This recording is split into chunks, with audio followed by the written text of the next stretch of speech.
પંચમહાલ જિલ્લાના શહેરા તાલુકાના ભદ્રાલા ગ્રામ પંચાયતમાં ગુજરાત સહિત અન્ય રાજ્યોના યુવક યુવતીની લગ્નની ખોટી રીતે થતી હોવાના આક્ષેપ થયો છે, જેમાં સાબરકાંઠા જિલ્લાના ઈડર તાલુકાના મોટા કોટડા ગામના પરિવારની દીકરી સાથે પણ ખોટું સર્ટિફિકેટ બનાવી લગ્ન નોંધણી થઈ હોવાનો આક્ષેપ કરવામાં આવ્યો છે।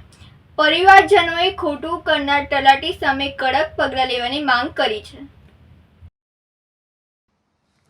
માતા પિતા અને સમાજની પરવા કર્યા વિના છોકરા છોકરીઓ પ્રેમ લગ્ન કરી ભાગી જતાઓના અનેક કિસ્સાઓ સામે આવ્યા છે અને પતિ પત્ની તરીકે સ્થાપિત થવા માટે લગ્ન નોંધણી કરતા હોય છે।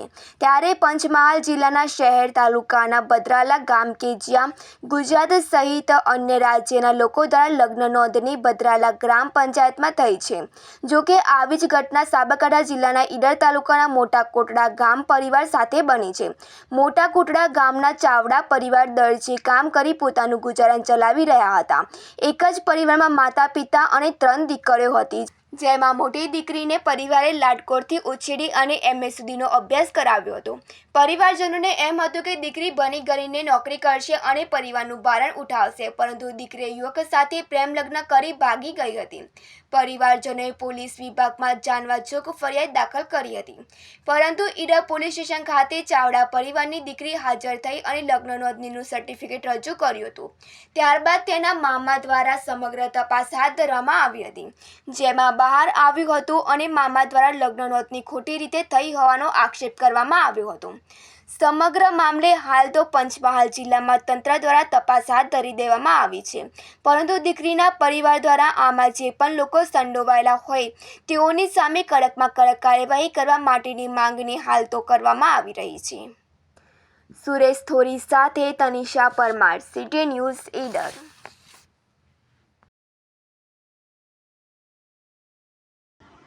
5 તારીખે મારી છોકરી ઈડર ગઈ, આખો દિવસ ઘરે ના આવી।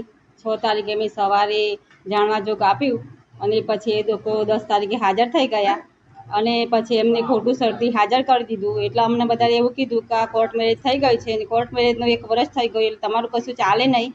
એટલે છોકરી કહે તો છોકરા જોડે જવા દેવી પડે। એટલે મને કંઈ મેળ ના આવ્યો, અમે છોકરીને તરત અમે ઘરે આવી જાઓ અને છોકરો લઈને છોકરીને ગયો, હજી ઘરે આવ્યો નથી। એટલે આવું ખોટું થયું છે, એટલે આ ખોટું તમે ખરેખર ન્યાય કરો। આવા તો ઘણા કિસ્સા બન્યા, આ કિસ્સાને તમે એના પર હુમલો કરો કે એનો ન્યાય લો। આવી ઘટના કેટલા લોકો બની તમારા ભાઈ તો તપાસ કરવા? મારા ભાઈને તપાસ કરી તો અહીંયા 500 કેસ જેટલા બન્યા છે। બોગસ સર્ટી શહેરા તાલુકાનું ભદ્રાલા કઈનું ગામ છે, તે અગાડી આ કેસ બને છે। એટલે એના માટે તમે કોઈ નક્કી કરીને એ લોકોનું ધ્યાન દોરો કે તલાટી સરપંચને જે ખોટું કરી છે એ લોકોના ઉપર જ સજા કરો। શું માંગ ખાસ તમારી આના ઉપર? હવે શું થવું જોઈએ? એના પર છોકરો સંપર્ક સાધ્યો તો તપાસ નથી થઈ? તમે તમારી દીકરીનો સંપર્ક કર્યો, ફોન કરવાનો પ્રયત્ન કર્યો? મારી છોકરીને સંપર્ક કરે પણ હજી ફોન જ લાગતો નથી, સ્વિચ ઓફ બોલે છે અત્યારે ફોન। ક્યાં છે એવું કંઈ આપણે ખબર? ના, હજી ખબર જ નથી। એ પછી પોલીસને જાણ કરી આપણે? પોલીસને જાણ કરી હતી ને એ દિવસે જ, એ લોકોએ હાજર કરે એ દિવસે કહી દીધું કે છોકરી હવે આ છોકરા જોડે જાય એમ તમારે પૂરું થઈ ગયું, કોઈ ના ચાલે એવું કીધું અમને તો। શું માંગ તમારી હવે સરકાર પછી શું થવું જોઈએ આ લોકોને? હવે ન્યાય કરો અને મારી છોકરી મને પરત લઈ આપો। શું નામ આપણું? ચાવડા, હા, બોગસ સર્ટી છે એ બધું હવે એ ખોટું થયું છે, એટલે મારી છોકરી મને ઘેર આપો અને મારી એ છોકરાને સજા કરો। એ છોકરા આવા 500 છોકરાનો સર્ટી હાજર થયો છે, એટલે બધા ખોટો છે। અને આ જે ટાકા ટોકા વાળો છોકરો છે એનું નામ દિલીપભાઈ પ્રવીણભાઈ પરમાર, એને સજા થવી જોઈએ। એ છોકરાએ મારી છોકરીને ફસાઈ છે, એટલે છોકરી મારી ઘેર લાવો અને એને કેસ થવો જોઈએ અને એને જેલમાં નાખી એને બરાબરની સજા કરવી જોઈએ। પ્રાંતિજ સિનિયર સિટીઝન મંડળના સભ્ય KM પટેલનું દુઃખદ અવસાન થતાં તેમના સ્નેહીજનો તેમજ સિનિયર સિટીઝન મંડળના સભ્યો શોકગ્રસ્ત બન્યા હતા। પ્રાંતિજમાં છેલ્લા ઘણા વર્ષોથી સિનિયર સિટીઝન મંડળની રચના કરવામાં આવી છે। આ મંડળ દ્વારા પરિવાર કલ્યાણ નિધિ યોજના કાર્યરત છે। આ યોજનામાં જોડાનાર સભ્યો પૈકી કોઈપણ સભ્યનું અવસાન થાય તો મંડળ દ્વારા તેમના પરિવારજનોને ₹11,000નો ચેક આપવામાં આવે છે। આ નિયમ અનુસાર મંડળના સભ્ય KM પટેલના હુલામણા નામથી ઓળખાતા કાંતિભાઈ મથુરભાઈ પટેલનું ટૂંકી માંદગી બાદ મૃત્યુ થતાં સિનિયર સિટીઝન મંડળની કારોબારીના સભ્યો તેમજ પ્રમુખ CK પટેલે મૃતક મૃતકને શ્રદ્ધાંજલિ આપી હતી. તેમજ તેમના પરિવારજનોને નિયમ અનુસાર ₹11,000નો ચેક આપવામાં આવ્યો હતો. આ તબક્કે મંડળના મહામંત્રી ધનજીભાઈ પટેલ, ઉપપ્રમુખ મનુભાઈ સી પટેલ તેમજ કારોબારીના તમામ સભ્યો ઉપસ્થિત રહ્યા હતા. મૃતક કાંતિભાઈ પટેલ નિવૃત્ત શિક્ષક હતા. તે ઉપરાંત તેઓ પરિમલ એજ્યુકેશન ટ્રસ્ટના પ્રમુખ, માતૃછાયા સોસાયટીના પ્રમુખ તેમજ બાવનગોળ કડવા પાટીદાર સમાજના અગ્રણી તરીકે સેવાઓ આપી ચૂક્યા હતા. તેમના સરળ અને મૃદુ સ્વભાવના કારણે તેઓ લોકોમાં પ્રિય બન્યા હતા. તેમને તેમના ભાઈઓ, દીકરાઓ તેમજ પરિવારના સભ્યોને શિક્ષિત બનાવી સારી નોકરી આપવા અર્થાંગ પ્રયાસો કર્યા હતા. સિનિયર સિટીઝન મંડળે તેમને શ્રદ્ધાંજલિ આપતા શોક વ્યક્ત કર્યો હતો. પ્રાંતિજ તાલુકાના કતપુર ગામના વતની KM પટેલે ચોમેર સુગંધ પસરાવીને અંતિમ વિદાય લઈને પરિવારજનોને શોકગ્રસ્ત મૂકી ગયા હતા. રતિલાલ ટેકવાણી સાથે તનિષા પરમાર, સિટી ન્યૂઝ, પ્રાંતિજ.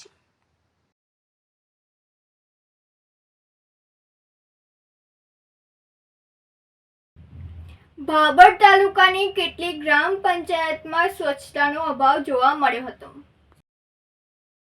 ભાભર તાલુકાની અંબાડા, ઇન્દ્રવા, જોરવાડા, જાસનવાડા સહિત કેટલીક ગ્રામ પંચાયતમાં સ્વચ્છતાનો અભાવ જોવા મળી રહ્યો છે.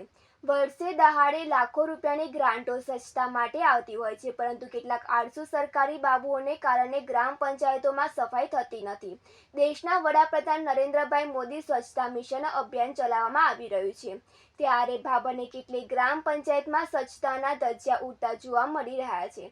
ગ્રામ પંચાયતોમાં લાખો રૂપિયાના ખર્ચ સુવિધા માટે સંડાસ, બાથરૂમ બનાવવામાં આવે છે, પરંતુ સ્વચ્છતા સફાઈનો અભાવ જોવા મળી રહ્યો છે.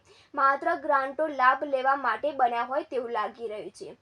પાણીનું નળનું કનેક્શન માત્ર શોભાના ગાંઠિયા સમાન કરેલ છે. સંડાસ બનાવ્યું હોય પરંતુ તેમાં પણ સુવિધાઓનો અભાવ હોય છે. સાફ સફાઈ થતી જ નથી, તો પછી સફાઈની ગ્રાન્ટો સરકારી બાબુઓની મિલીભગતથી કાગળ પર જ વપરાઈ જાય છે કે શું?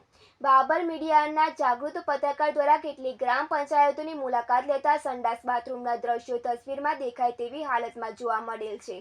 સવાલ એ ઊભો થાય છે કે શું તલાટીશ્રી, સરપંચશ્રી કે સભ્યોશ્રીઓ સહિત તાલુકાના જવાબદાર અધિકારીઓ કોઈ દિવસ આવી ગ્રામ પંચાયતોની મુલાકાત નથી લેતા હોય? તલાટીશ્રી ક્યાં બેસીને વહીવટી કામગીરી કરતા હશે? ગાંધીજીના ગુજરાતમાં ગંદકીથી ખદબદતી ભાભર તાલુકાની કેટલીક ગ્રામ પંચાયતોની સફાઈ થશે ખરા? ગિરીશ જોશી સાથે તનિષા પરમાર, સિટી ન્યૂઝ, ભાભર. આ વીસીનો થોડો કામ હતો ને તલાટી બેનને એક એફડી ડાલવું હતું આ પાણી લેવા માટે, એટલે તને અત્યારે હું આવ્યો છું. તલાટી બેન હાજર છે કે નહીં? અત્યારે તલાટી બેન આવ્યા નથી, એને ફોન કર્યો હતો કવરેજ ક્ષેત્રની બહાર બોલે. કેટલા સમયથી તમે અહીંયા આવીને ઉભા હો? મને 10 મિનિટ થઈ. 10 મિનિટ થઈ. હાજી. ખેબ્રહ્મા અંબાજી રોડ પર મોતની સવારીનો વિડીયો વાયરલ થયો હતો. ખેબ્રહ્મા અંબાજી રોડ પર મોતની સવારીનો વિડીયો વાયરલ થયો હતો. ઇકો ગાડી પર પાસિંગ કરતા અગણિત પેસેન્જર ભરી આરટીઓ કે ટ્રાફિકના નિયમોની બીક વગર આંટાફેરા મારતા સટલિયાનો વધુ એક વિડીયો વાયરલ થયો હતો. વાયરલ વિડીયોને લઈને આરટીઓ દ્વારા દંડનીય કાર્યવાહી કરવામાં આવશે કે કેમ?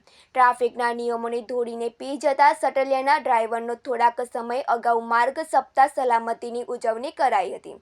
માત્ર કાગળ પર ઘેટા બકરાની માફક માણસોને ફરી આંટાફેરા મારતા ઇકો ગાડીના વિડીયો કેમેરામાં કેદ થયા હતા, જેથી મોટી દુર્ઘટના સર્જાય તો જવાબદાર આરટીઓ કે ટ્રાફિક તર્ક વિતર્કની ચર્ચા કરી હતી. આબિદપુરા સાથે તનિષા પરમાર, સિટી ન્યૂઝ, ખેબ્રહ્મા.